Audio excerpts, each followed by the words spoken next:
Le spécial du mois de décembre, la concurrence. Et oui, elle se fait rude chez les voisins et adversaires. La R9, c'est important. Ah, la R9, c'est autre chose. La R9, c'est le nouveau cheval de bataille de chez Renault, Macadam Star, lancé à grand renfort de publicité. En fait, c'est une voiture qui dispose incontestablement d'avantages. Premier avantage, son confort de conduite. L'habitacle est bien conçu, les sièges anatomiques sont bien dessinés et la visibilité est bonne. Deuxième avantage, la nouvelle suspension, 4 roues indépendantes et surtout une suspension modifiée par rapport à la plupart des suspensions françaises traditionnelles, c'est-à-dire plus dure. La tenue de route et le freinage s'en ressentent, ils sont améliorés, mais malgré tout, cette suspension durcie n'arrive pas à maintenir correctement l'assiette de la voiture en charge.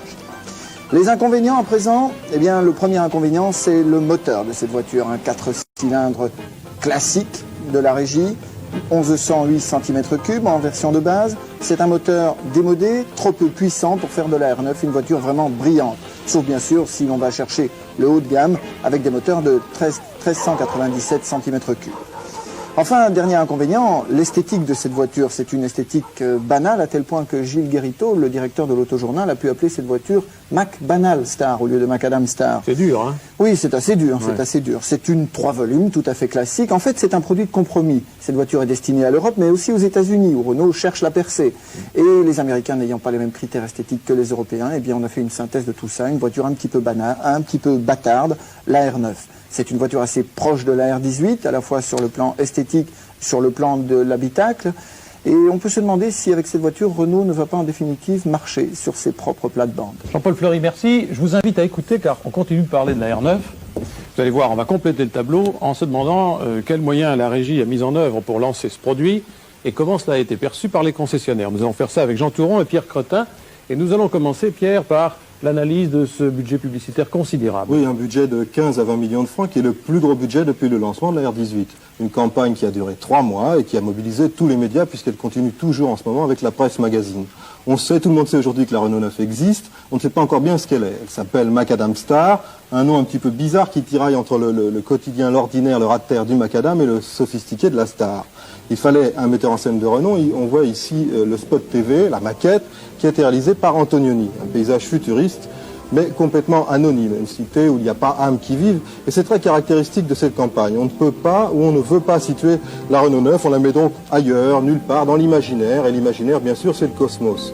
Une telle démarche qui ne positionne pas réellement le produit permet sans doute de ne déplaire à personne. Mais on risque aussi de ne plaire à personne. S'agit-il d'une campagne délibérément axée sur la banalité? S'agit-il d'une campagne d'attente? Il est difficile de le dire. En tout cas, à nous, Citroën, de profiter de ce manque d'agressivité, de ce manque d'esprit de conquête, pour mettre en valeur, comme par contraste, le côté dynamique et personnalisé qui caractérise l'image de marque de Citroën. Jean Touron, vous vous êtes demandé comment les vendeurs de Renault allaient pouvoir faire la promotion du produit.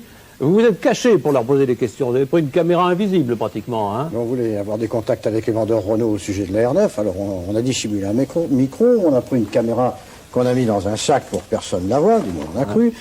Et puis ça nous a appris quand même pas mal de choses. Ça nous a appris d'abord que c'est pas facile à faire. Et puis ensuite ça nous a appris dans le fond que Renault poussait le client un peu sur la R9 GTL 7 chevaux à 43 300, c'est-à-dire un peu la gamme moyenne. Bon, on va regarder les images qu'on a prises. Ce sont les meilleures techniquement, mais pas les meilleures sur le fond en fait. Parce qu'elles n'étaient pas très bonnes.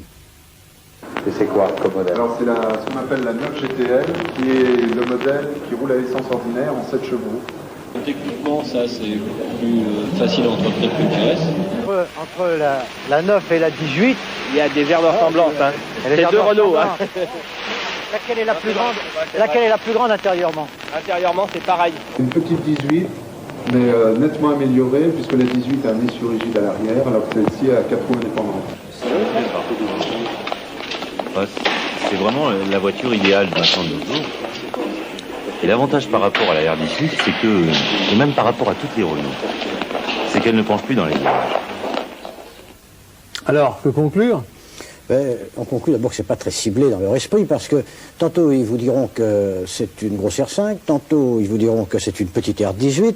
Alors au sujet de la R18, il apparaît que ces 4 roues indépendantes sur la R9, ce qui est nouveau chez Renault, ça les gêne un peu forcément. Alors il parle aussi du déport négatif, parce que je sais que la publicité en a parlé, alors eux aussi en parlent, mais les explications qu'ils donnent sont des explications où ils comprennent rien, hein, et le client, ça va le faire fuir. Enfin, moi, ce que je voulais, c'est surtout que le vendeur, nous, on sache un petit peu ce qui se passait là-bas, chez eux. Alors à bon entendeur, salut.